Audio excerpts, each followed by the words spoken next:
முந்தி இவ்வளவு ஜனத்தொகை கிடையாது, ஒரு தாலுகாவுக்கு இவ்வளவு ஜனத்தொகை கிடையாது. அந்த ஒரே பரப்பளவு இருக்கு. அங்கே விஓ ஆஃபீஸ் பார்த்தீங்கன்னா இவ்வளவு விஓ முந்தி பழைய விஓ தான் இருக்காங்க. 3 கிராமம் 4 கிராமம் சேர்ந்து ஒரு விஓ இருக்காங்க. இதையெல்லாம் மாற்றணும்னு சொல்லி இப்போ எல்லாம் ரெடி பண்ணி நாங்கள் அந்த வேலை பார்த்துட்டு இருக்கோம்.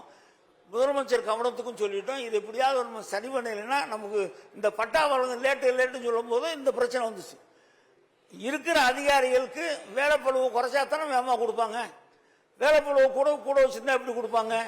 அதனால் இதெல்லாம் சொல்லியிருக்கோம். அதனால் உங்களுக்கு எல்லாத்துக்கும் வரும். ஆனால் ஒரு ஸ்கேல் பண்ணுறோம்.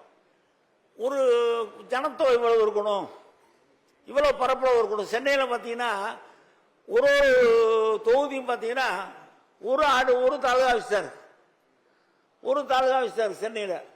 அதெல்லாம் எப்படி சரி கட்ட முடியும்? இதெல்லாமே பார்த்து நாங்கள் முடிவு பண்ணியிருக்கோம்.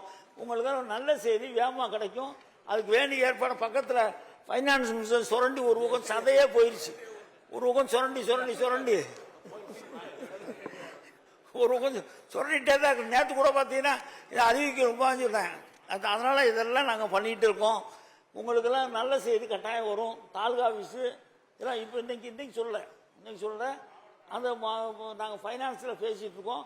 அது அவங்க ஒரு வரையறை பண்ண சொல்கிறாங்க. இந்த வரையறைக்குள்ள நீங்கள் பண்ணுங்க அப்படின்னு சொல்கிறாங்க. ஏன்னா நம்ம கொடுக்குறது பார்த்தீங்கன்னா தண்ணி ஒன்று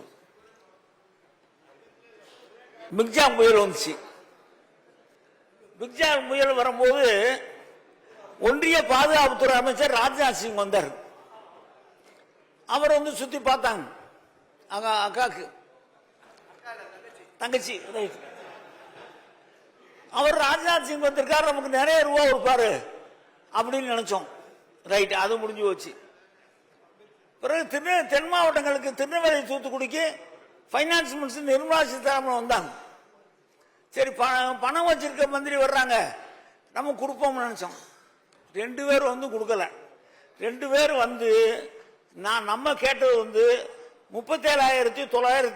37,907 கோடி ரூபா நம்ம கேட்டோம்.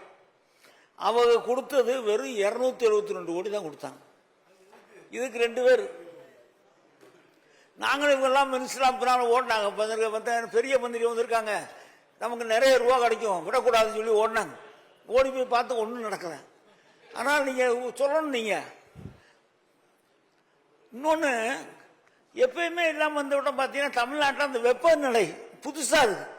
வெப்ப அலை தாக்கம் இது வரைக்கும் பார்த்தீங்கன்னா வெப்ப அலை தாக்கம் நமக்கு வந்ததில்லை.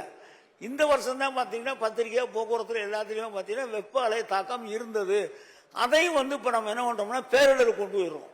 இனிமேல் மழை பெஞ்சா எப்படி அதுக்கு ஒரு நம்ம முக்கியத்துவம் கொடுக்குறோமோ அதே மாதிரி பேரிடருக்கும் இந்த வெப்ப அலையும் பேரிடராக வச்சிடும். வெப்ப அலை வரும்போது அதுக்கு வேண்டிய நம்ம நடவடிக்கையில நிச்சயமா நம்ம எடுக்கிறோம். முதலமைச்சர் வீட்டு மன பட்டா கொடுக்கறது ரொம்ப அக்கறையா இருக்காங்க. கட்டாயம் கொடுக்கணும், வேகமா கொடுக்கணுங்க இருக்காங்க.